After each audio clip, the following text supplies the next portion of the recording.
Кыргызстанга келген чет элдик туристтердин саны жыл сайын орточо 9,5%га көбөйүп келет. Туристтердин көпчүлүгү Россия, Казакстандан болсо, Европа мамлекеттери баштаган өнүккөн 44 өлкөнүн жарандары үчүн визасыз режим алып салынгандан кийин бул өлкөлөрдөн келген туристтердин саны дагы өскөн. Бирок ошол эле маалда Кыргызстанда туризмдин өнүгүүсүнө жолтоо болгон бир катар проблемалар бар. Бул калктын кеңири катмары орус тилинде гана сүйлөп, эл аралык тил болгон англис тили жайылбагандыгынан тартып, инфраструктурага чейинки суроолор. Ал эми туризмдин мультипликативдүү эффектиси кыйла кеңири. Башкасын айтпаганда дагы туризм отелдик бизнестин өнүгүүсүн шарттайт. Алдагы жарым саатта Капитал командасы дал ушул темага сереп салат. Биз менен болуңуз. Кыргызстан 2012-жылы дүйнөнүн 44 өнүккөн өлкөсүнүн жарандарына 2020-жылдын аягына чейин визасыз кирип чыгууга уруксат берген. Мамлекеттик туризм департаментинин маалыматында андан бери Кыргызстанга келген чет элдиктердин саны жыл санап орточо 9,5%га өсүүдө. Мисалы 2014-жылы 3,790,000 чет элдик жаран келсе, 2015-жылы 209,000 кишиге көбөйүп 4 миллионго жеткен. Ал эми статистикалык комитет Кыргызстанга келген чет элдиктердин 30%ын турист катары эсептейт. Ошондо 2014-жылы 1,237,000 турист келген. Визасыз режим киргизиле 2009-жылы болсо 806,000 турист келген. 2011-жылы 817,000 турист келген. 2012-13 жылдары бул сандар 30%га көбөйүп, бир жылда 1,200,000ге жакын турист эс алып кеткен. Кыргызстанга келгендердин 95%ы КМШ мамлекеттеринин жарандары. Анын ичинен 74%ы казакстандыктар, 14%ы орусиялыктар жана 6%ы өзбекстандыктар. Туризм департаментинин билдирүүсүндө виза алынып салынган 44 өлкөдөн келген коноктордун саны дагы 2015-жылы андан мурунку жылдарга салыштырмалуу 1790 адамга көбөйүп 82,542ге жеткен. 2014-жылы 80,752 чет элдик жаран келген экен. Туристтерди тейлөөдөн түшкөн киреше 2015-жылы 18,779,000 сом түзгөн. Туризм тармагынан түшкөн таза кирешенин өлкөнүн ички дүң продуктудагы үлүшү 0,5%га дагы жетпейт. Ал ортодо кыргыз бийликтери туризмден түшкөн кирешени ички дүң продукттагы үлүшүн 20%га чейин жеткиребиз деген дымактуу пландары бар. Албетте, дымактын болгону жакшы, бирок ага жетүүдө кандай тоскоолдуктар бар жана аны чечүүнүн жолдору кандай? Бул Польшада жашап иштеген теги бразилиялык журналист Кыргызстанга келгенче Орто Азиядагы чакан өлкө жөнүндө уккан да көргөн да эмес. Саякатын пландоодо визасыз кире ала турган өлкөлөрдү карап чыккан. I was fed up with my work. One day I went to my boss. Бир күнү мен ушундай жумуштан жетекчимен чарчап, бир жака саякаттап, мээ сергитип келейин дедим. Мен өзгөчө Европа мамлекеттерине окшогон, өзгөчө маданияты бар өлкөлөргө саякатка чыккым келген. Тизмеде Кыргызстан, Казакстан баштаган бир топ Азия өлкөлөр бар болчу. Кыргызстанга бразилиялыктар визасыз кире алат экен. Аны билген соң интернетке кирип Кыргызстандын сүрөттөрүн карадым. Гүлкер менин айтымында Кыргызстан туристтерди кооз жаратылышы жана бийик тоолору менен тарта алат. Ал эми визасыз режимдин болушу экзотикалык саякатка кызыккандардын санын ого бетер арттырат. Бирок Кыргызстанда туризмдин өнүгүүсүнө болгон чоң тоскоолдук катары көпчүлүк туристтер сүйлөгөн англис тилинин кеңири тарабагандыгын айтат. To be honest with you, I didn't have much problem with the language. I mean, I don't speak Russian. Менимче кыргызстандыктардын 95%ы англис тилинде сүйлөбөйт экен. Музейге барсаң дагы, клубтардагы орус тили. Силердин өлкөдө орус тили негизги баарлашуу тил экен. Бирок дүйнөнүн көпчүлүк элдери орус тилинде эмес, англис жана испан тилдеринде сүйлөшөт да. Андыктан эч болбосо англис тилин жайылтуу керек. Болбосо мен сыяктуу орусча билбеген туристтерге бир топ эле кыйын болот экен. Бирок антсе дагы элиңер абдан меймандос экен. Сураганымдын баарын колунан келишинче түшүндүрүп берип жатышты. Туризмди буттан тарткан дагы бир көйгөй бул инфраструктуранын жоктугу. Эми өкмөт жолдорду оңдоп, даараткана куруп, таштандыларды тазаласа дейт, 10 жылдан бери бул тармакта иштеген Марат. Өзбекстандагыдай неме жок да бизде, тарыхый имараттар жок. Аны көргөнгө келбейт да биздечи. Бизге көбүнчө тоону көргөнү келет, ошо табиятты, адам буту баспаган жерлерди көргөнү келет. Көлдөрдү, белдерди көргөнү келет ошолордучу. Бир келген турист биринчи жолу келсе, ал эмки жылы сөзсүз өзү келет, жоксо өзү менен ошо досторун бир 10 кишини эриштип келет да. Өзү антпеси жок дегенде эле биз жөнүндө мындай аябай жакшы пикирди айтып кетишет. Акыркы жылдары Кыргызстандын туризм жаатына бир катар эл аралык тизмеге илинип жатканды дагы өлкө үчүн жакшы саамалык. Жакында эле адал туризм боюнча алдыңкы 25-орунду ээледи. Сингапурдун Crescent Writing консалтинг агенттиги 130 мамлекеттин тамак-аш, отель жана саякат коопсуздугун карап чыгып, Кыргызстанды мусулмандар үчүн үй бүлөсү менен эс алууга ыңгайлуу деп тапкан. National Geographic журналы болсо Кыргызстанды андан да көйдөрөк тепкичке көтөрүп, сөзсүз барып көрүнүш сунуштаган алдыңкы 10 өлкөнүн катарына кошкон. Телеграф басылмасы болсо саякатчы Гуннаран Графостун кеңеши менен 198 мамлекеттин ичинен Кыргызстанды кооз өлкө катары 5-орунга чыгарган. Жыл башында Британиянын Financial Times гезити дагы 2016-жылы Кыргызстанга саякаттоону сөзсүз сунуштайт. Ал эми ысык көл акыркы 10 жылда дүйнөлүк жана бир нече аймактык рейтингтерде биринчи болбосо дагы алдыңкы 10-дуктан түшпөй келет. Бирок ошол эле учурда Кыргызстан аброюна көлөкө түшүргөн тизмелерге дагы илинип калат. International SOS эл аралык уюму Кыргызстанда ооруканалардын аздыгынан жана медициналык жардамдын дары-дармектин кымбаттыгынан улам жарандардын саламаттыгына кооптөлкөлөрдүн катарына кошкон. Өлкөдө бир башаламандык болуп кетпесе экен деп, саясий кырдаал өзгөрүп кетпесе экен деп аябай коркуп атышат да азырчы. Тем более ушул күндөрү. Негеденде көп туроператорлор конок үйлөрдү бергендер аябай даярданып, кышы менен үйлөрүн жазап, кредит алып, ошол үйлөрүнүн акчасын аябай салышат. Главный ключевой вопрос для любого туриста – это безопасность. А безопасность, она связана не только с тем, что там. Вот и одному казаху нахамят там на границе, значит 10 казахов не приедет. Он приедет, скажет, Кыргызстаном там невозможно ездить, там хамство это все. Или там побьют одного казаха на Иссыкуле где-нибудь на дискотеке. Да. Все, ну понимаете, Кыргызстан сразу вычеркивается всех. Поэтому, допустим, те страны, которые ориентированы на туризм, они должны четко выверстывать приоритеты. Вот, допустим, как это было Бангкок? Бангкок был один из самых криминальных городов мира. Потом приняли они решение, что они становятся туристическим раем, да? Негизинен туризм маданиятын жергиликтүү калк гана эмес, атайын органдар дагы үйрөнүшү шарт.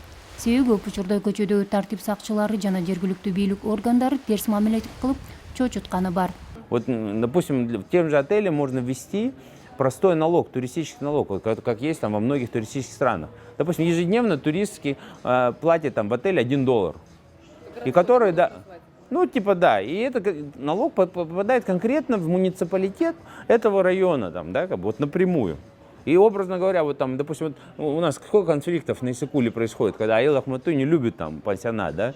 Ну, если бы, образно говоря, каждый турист ежедневно $1 получал, Аил Ахматович этот $1, они бы совсем другой уровень был бы восприятия тех же туристов. Акыркы жылдары Кыргызстанда кышкы лыжа базалары дагы өнүгүп, бул тармак жыл бою иштей аларын көрсөттү. Ага улай ички туризм дагы жакшы пайда алып келүүдө.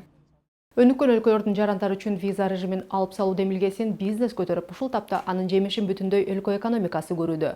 Бизнестин кийинки демилгеси ачык асман саясатын жарыялоо менен Кыргызстан аркылуу көптөгөн дүйнөлүк авиакомпаниялардын эркин учуусун шарт түзүү болчу. Бул Кыргызстанга келүүчү туристтердин гана агымын көбөйтпөстөн, кыргызстандыктардын дагы тышкы дүйнөгө чыгуу мүмкүнчүлүгүн кеңейтмек. Анткени ачык асман жарыяланышы менен рыноктогу атаандаштык күч алып, жогорку сапат жана арзан бааны камсыздамак. Бирок бул демилгеге жарандык авиация департаменти баштаган чиновниктер ансыз дагы өнүкпөй жаткан жергиликтүү авиакомпаниялар банкрот болот деп, чакан топтун кызыкчылыгын коргоп каршы чыккан. Азыркы учурда ачык асман саясаты көбүрөөк коомчулук менен колдонуп келатат, анткени коомчулукка керектүүлүгү көрүнө. Ошондуктан коомчулуктун өкүлдөрү кошулуп өкмөттөн талап кылып атат. Бирок өкмөттүн кээ бир өкүлдөрү, бардыгы эмес, кээ бир өкүлдөрү дале каршылык кылып токтотуп турат муну. Биз айтып атабыз, азыр туризмдин комплекстүү өнүгүшү үчүн керектүү эң негизги компонент бул мына ошол визалык режимден кийинки аракет, бул ачык асман саясатын кабыл алуу болчу деп, асманды ачуу. Бирок анын мультипликативдүү эффектиси биз азыр айтып аткандан дагы көбүрөөк да, мисалы үчүн бул сырткы дүйнө менен келен кесири катташуу деген түшүнүк болот да. Ошол акылмандуулукка жеткен өлкөлөр тез арада көп пайда көрүштү. Биринчи ирет соода үчүн, туризм үчүн, анан дегиле бардык тармагын өнүктүрүүгө жана адамдарынын бийигирээк илимге, өнөрлөргө ээ болушуна жол ачып беришти. Ал далилденген фактылар, дүйнөдө болгон фактылар. Биз көпчүлүк учурда кээ бир саясатчылар баягы Кыргыз Республикасы континенттин ортосунда кымтылган, ошондуктан биз деңиз порттордон алыспыз, биздин шартыбыз башкача деп же өздөрү түшүнбөйт, же бизди алдайт. Деңиз портторунун ийгилиги анткени деңиз кодекси боюнча, эл аралык дүйнөлүк деңиз кодекси боюнча алар эч бир кемеге келбе деп айта алышпайт. Деңиз порту бардыгына ачык. Ошондой эле биз асман портубузду, аба портубузду ачып коюшубуз керек. Өз тарабыбыздан эркиндик берип, бүгүнкү күндө бюрократиянын жана бюрократия менен кошо коррупциялык мүмкүнчүлүктөрдөн бошонуп, биз эгерде ачык асман саясатын жарыяласак, анда чек арачылар өз ишин аткара берет эле, коопсуздукка эч кандай проблема болбойт. А бирок жергиликтүү кызматтардын элдин жаңы пайда иши курушуна эркиндик ачылат. Демек, мунун мультипликативдүү эффектиси, мисалы үчүн туризм, соода, жергиликтүү баягы жергиликтүү логистикалык жана башка кызматтарды өнүктүрүп атат. Аны менен бирге баардык тармактарга, саламаттык сактоого дагы, билимди өнүктүрүүгө дагы баардык тармактарына мамлекетке да акыры келип пайда болот эле. Бирок мына ошол эле маалда ачык асман саясаты мындай айтканда кичине оюн болуп кеткендей да. Мисалы үчүн ачык асман саясатын мындай жылдырып коюп, жана хаб деген нерсеге басым жасап, анан ошол менен кичине манипуляция болгондой болуп атат да. Бул жерде мисалы үчүн ошол биз өзүбүз түшүнүш үчүн негизи эле ачык асман саясаты жок болуп турганда хабты түзүү канчалык баягы мүмкүн жана логикага сыят? Биздин коңшуларыбыз кээде аябай жакшы мейманкананы куруп коюшат дагы, ага конок келбей калат да. Же болбосо көпчүлүк тегерегибизде чоң жолдорду курушат дагы, анан чек арасынан өткөзбөгөндүктөн же болбосо кымбат оор болгондуктан ал жолду толук бойдон толук кандуу пайдаланып, анын пайдасы деле түшпөй атканына дагы күбө болуп атабыз. Ошон үчүн хаб катары аэропорттун бул каржыны кызыккан коррупциялык кызыкчылык тааныса болот да анын артынан. Демек, бул инфраструктуралык долбоорду ишке ашыруунун өзү коррупциялык көбүнчө ошо коррупцияга кызыккандар ошону биринчи иретке коюшат да, аны экинчи иретке коюш керек. Элден мурун ачык асман саясатын жарыялашыбыз керек. Анан кийин коноктор келе баштаганда ага колдоо катары ошол аэропорттор өздөрүнөн өздөрү өнүгүп деле кете берет, бирок ошол кезде орундуу болушу мүмкүн.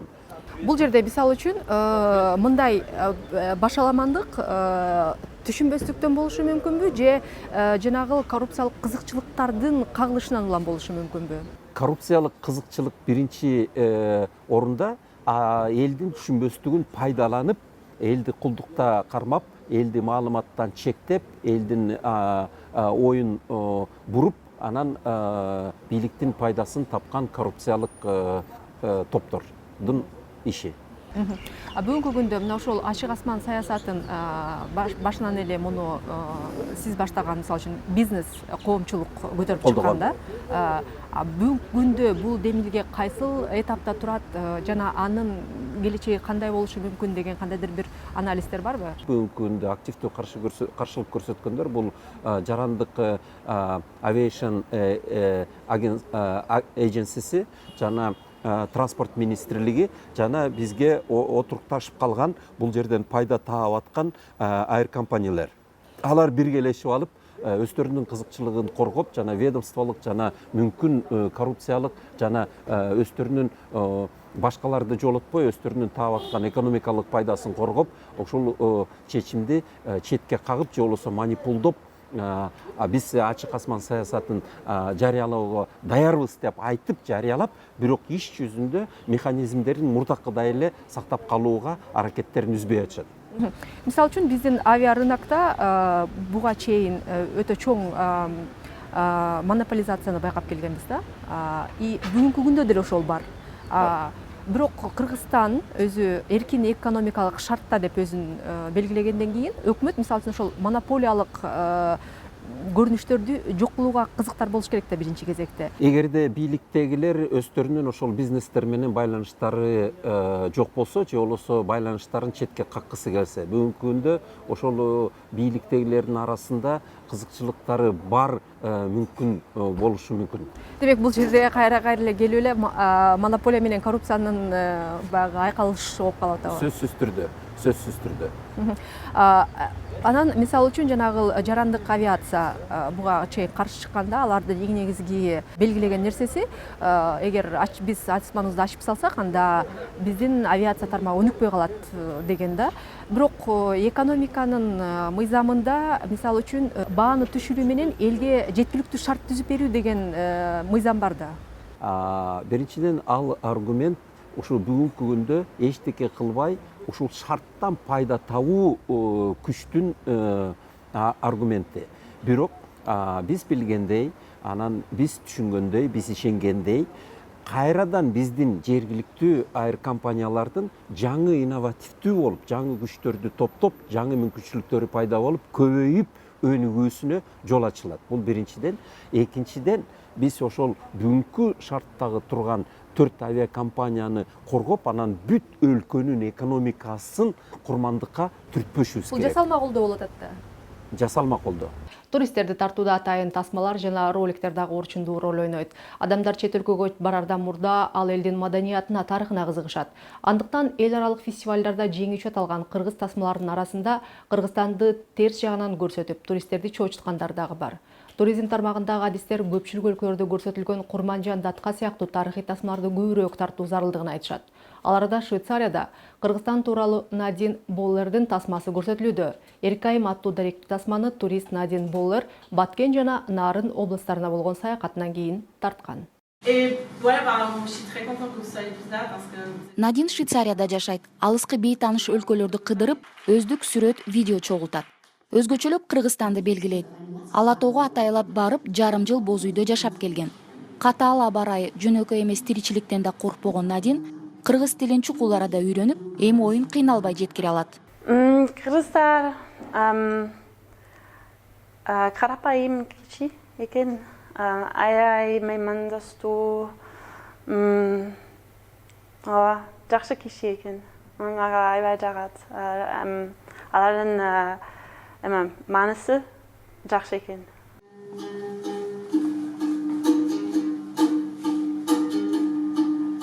Бул тасманын негизги каарманы Эркинай элеттик айылдардын бириндеги мектепте окуйт.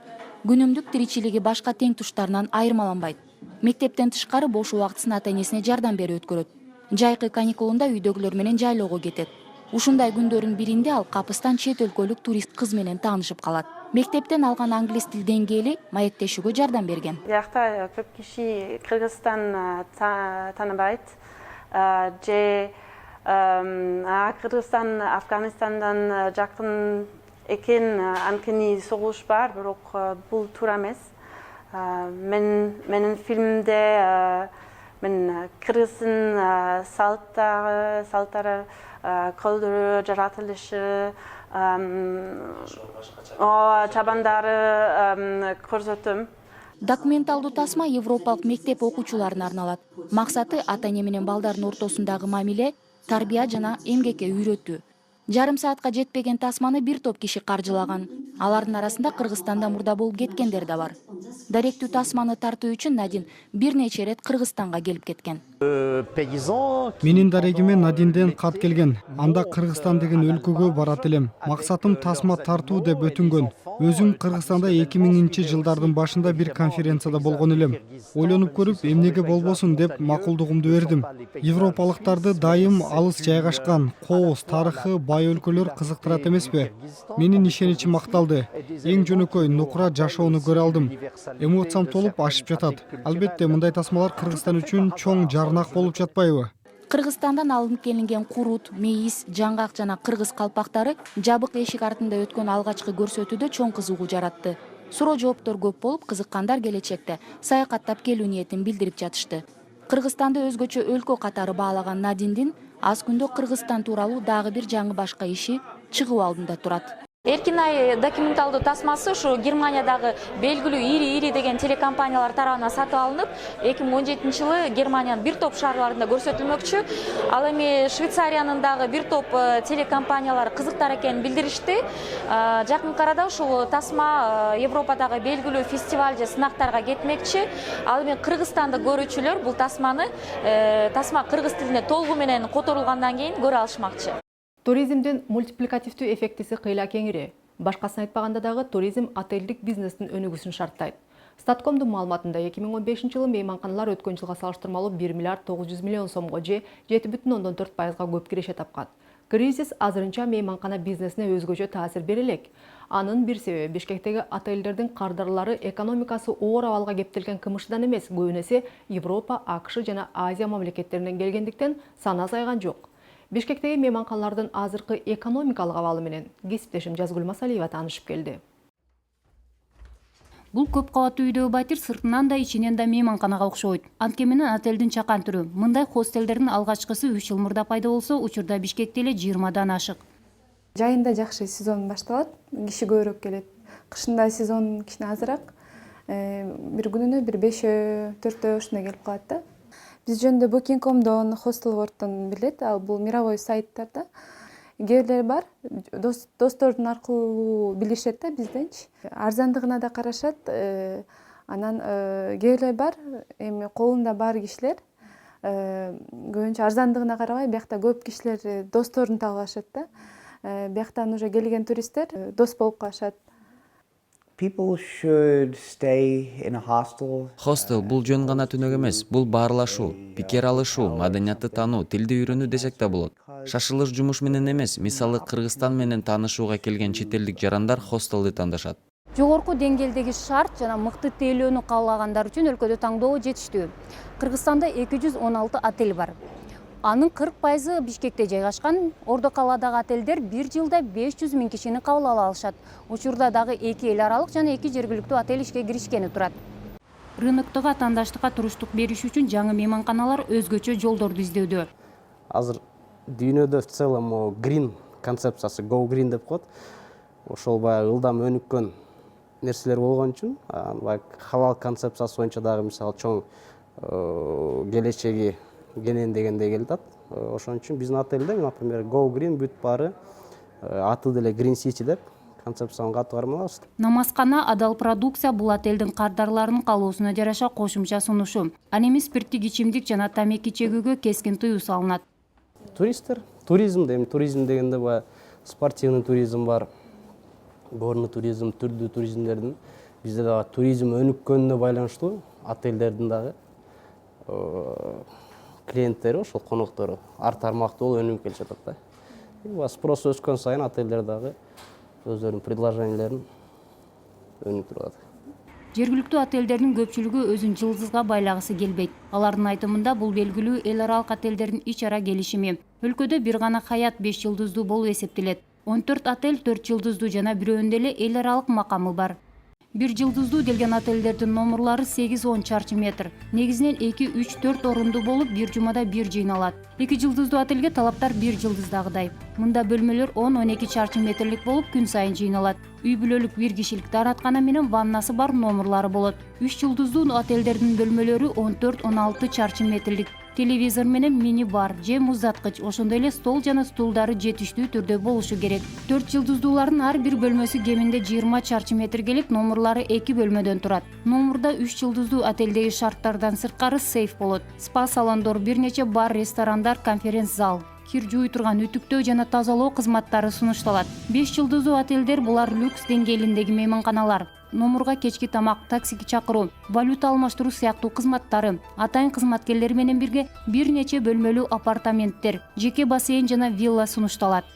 Бишкектеги көп жылдыздуу отелдерде эң арзан баа 80 евродан 221 еврога чейин. Ал эми люкс номерлар 120 евродан 480ге чейин. Президенттик номерлар $1,500 өлчөмүндө. Ишкерлердин айтымында номерлардын 60% толсо отелдин кирешелүүлүгүн билдирет.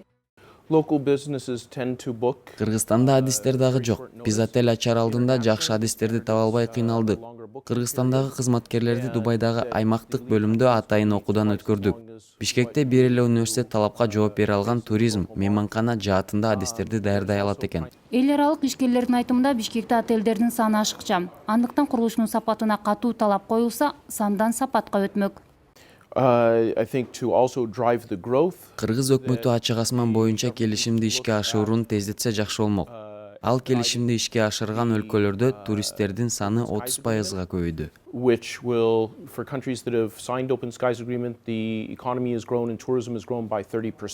Мейманкана бизнеси туризмдин күзгүсү десек болот. Бул тармак сан жана сапат жактан өсүшү өлкөгө кызыгуу же дүйнө менен байланыш жакшырганын маалымдайт.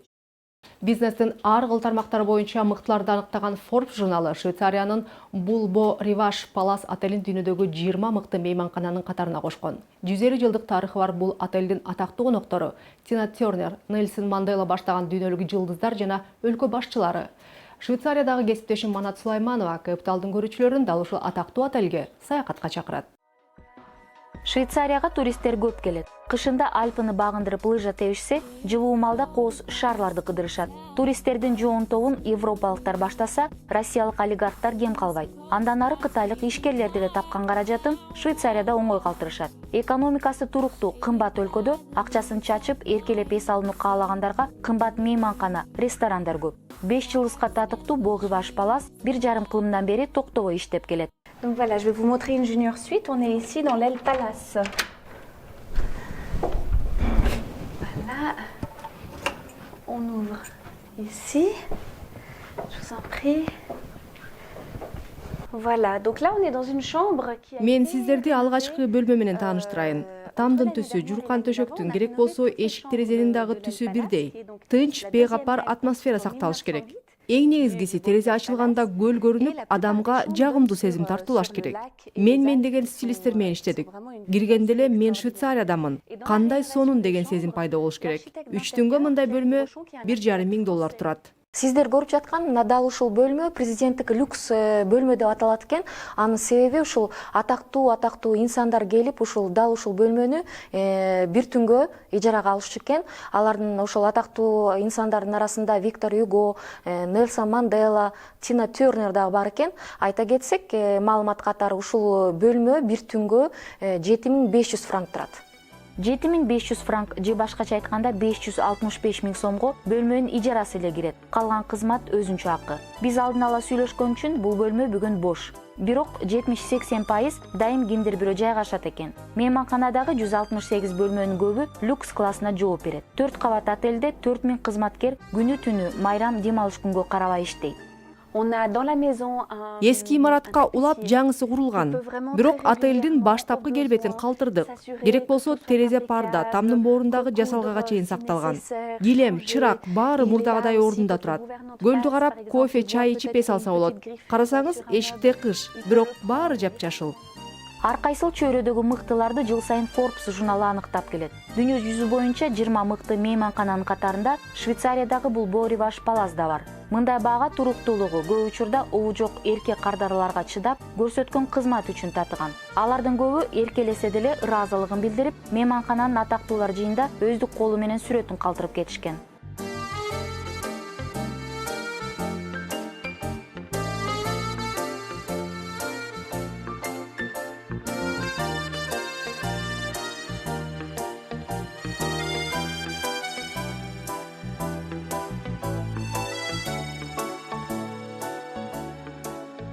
Bulbo Rivage Palace 1,5 кылымдан бери токтобой иштеп келет. Андан бери мейманкана бизнеси кеңейип, азыр кошумча дагы 4 ири мейманкананы бириктирет. Иш издеп келгендерге тартип жана сынак өтө эле катуу. Элпек жана сылыктык негизги талап. Александра мейманкана жаатында ишин жаңы баштап келе жаткан ишкерлерге кеңешин айта кетти. Vous savez, moi je peux vous donner un conseil de quelqu'un qui a un regard.